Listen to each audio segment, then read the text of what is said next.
And I've already got another book coming in my mind, which is going to take it on even further, because a lot of pennies have dropped in even in the last 2 weeks. Big pennies about how this matrix actually is constructed and what it is. And what has been happening to me, Jack, is that over the last particularly 6 months, I'm going into states in sleep of dreams that are so vivid. It's like this world. If people talk about, and I've talked about the fact that, this is in effect a form of dream.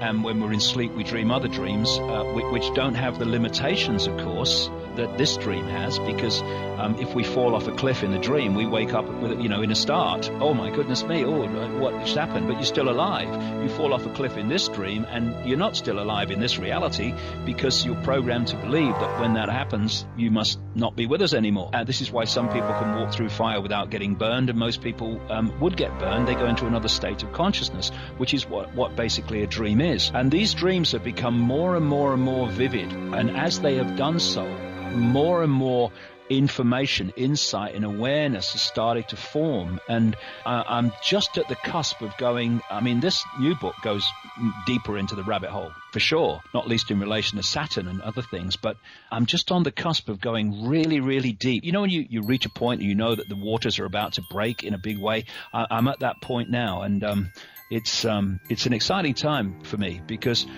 what I've been pursuing for the last 22 years is not only what's going on, it's how we delete what's going on. And for me, what's happening is this matrix, which I explain in the book, and we'll do even more in the next one because of what's happening since it went to the printers. It has created a feedback loop, if you like, with human awareness, the human mind. And the feedback loop is this. And it's interesting because you kind of went in some way earlier mentioning this in terms of them telling us what's going to happen, and it happens. The feedback loop is the matrix in its forms feeds us a sense of reality. We believe that sense of reality, and then we feed back into the matrix that sense of reality, which empowers it to feed it back to us in a more powerful way. So it becomes a receiver-transmitter kind of relationship, where the more we believe what we are led to believe, the more we empower the matrix to manifest what we have been manipulated to believe. And that feedback loop has to be broken. And when people start to awaken, and they start to, even at the level of Occupy protests and Tea parties, in a smaller way, and the more we move on in a much more fundamental way to see the world and reality in a different way, we break that feedback loop. We're no longer feeding back into the matrix information construct what it's feeding to us. And therefore, we're weakening that rather than empowering it. That is why it is so important for everybody, as many people as possible, to wake up and disconnect themselves from this, I believe what I'm told, I believe what I'm told, and question it and see it in another light, because you break the feedback. And so that's great. And this is why it's so important for people to wake up and wake up and wake up, because it's weakening the power we're giving to the matrix to further influence us. But for me, there is an energetic code.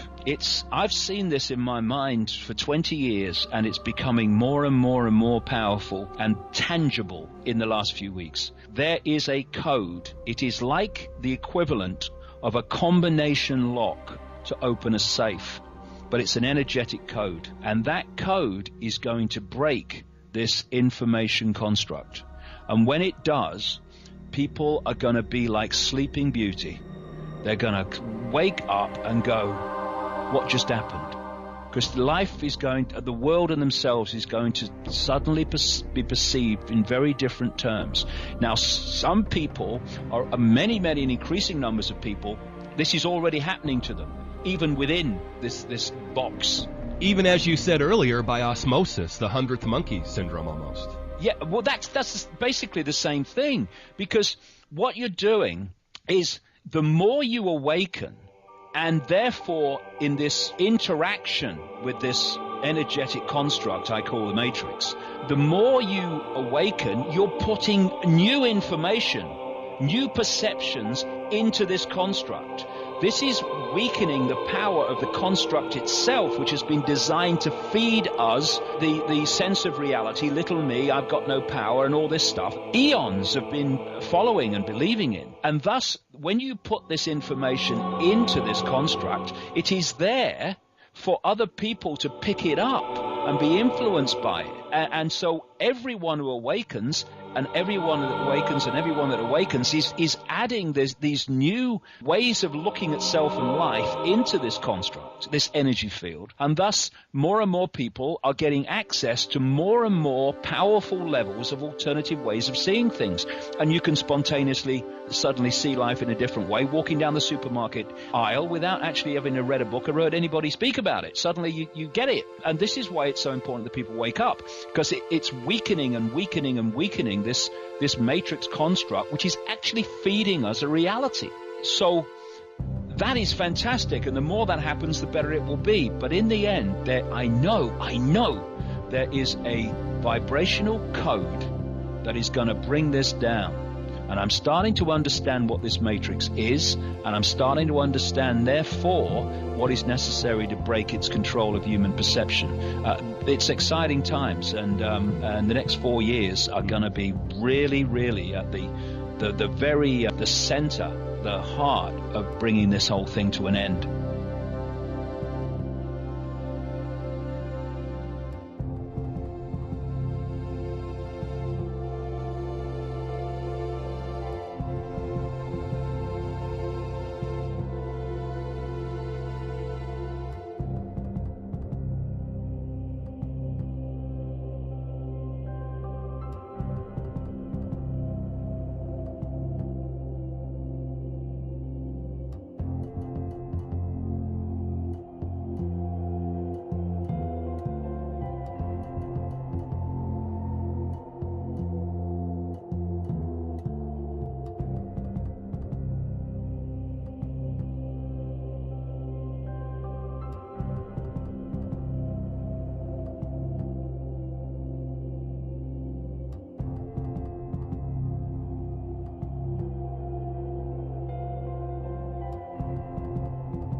Human freedom, where people had reached the point where they remembered who they were and thus accessed the infinite power of who they are to construct their own reality, whatever that may be, instead of having their reality constructed through them by the suppressed or manipulated, engineered ignorance, which is telling them that they are a fraction of who they really are.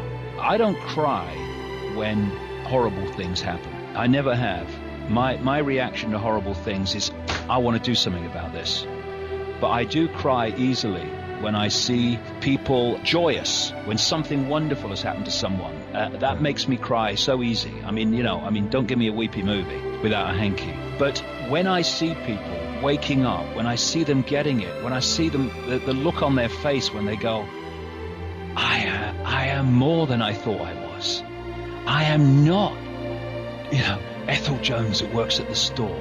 I am something greater than that. Well, you know, I mean, it just moves me to tears all the time, because it's just like, yes, that's what I do it for, you know? Well, it's the same with me. I mean, when I see people playing it forward, it definitely gets me a little weepy sometimes. When I see people, you know, these random acts of kindness. This Christmas, we had a lot of people going in and anonymously paying people's electric bills. And this is the new world that we're living in, David, and it's a wonderful legacy, maybe for both of us. Yes, that's exactly it. Acts of kindness probably make me cry easier than anything else, because I think part of it is this deep knowing that we all have, that's how life can be, and within, if you like, the genetic memory, that's how life once was before this hijack took over. It's so simple. If we want a world of kindness, then let's be kind. And want a world of peace, let's be peaceful. It's that simple. It's not complicated. It's not, you know, rocket science. It's what you express collectively is what you collectively experience. And we can change this world so fast by changing ourselves in vast numbers, which collectively changes everything.